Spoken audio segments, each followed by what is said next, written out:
Yan ang bilog na bato. Lumiit na siya konti. Yan. Bilog na bato yan. Baka mayroon, baka sakali lang tayo.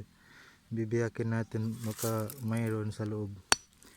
Mayroon nakatago. Subukan lang natin. Pero dinidetect natin, wala, hindi kunin to.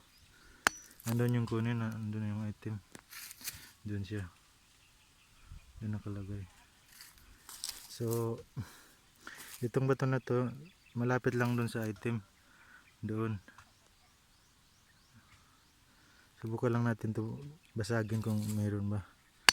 Kasi doon to nakalagay sa malapit sa na-detect. Tapos ano lang siya, bilog. Kaya basagin ko to, baka mayroon sa loob.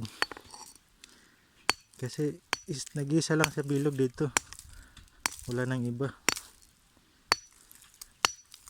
Subukan lang natin kung mayroon ba.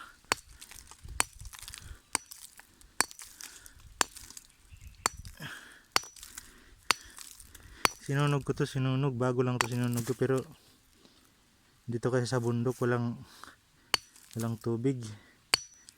Kaya hindi na lagyan ng tubig. Sinunog lang. Pero lumambot naman konti yung yung bato. Dito nang umaga po tayo ngayon. Ang oras po natin ngayon ay 10 exact ng umaga. Dito lang to sa Mindanao area lang yung binabasag, yung pinuntahan ko na site.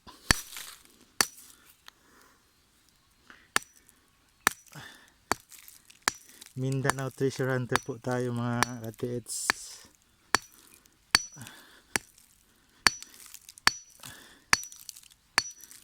Tsaga lang tayo mga katiits, baka sasertin tayo para naman makapag-share tayo. Tsaga lang.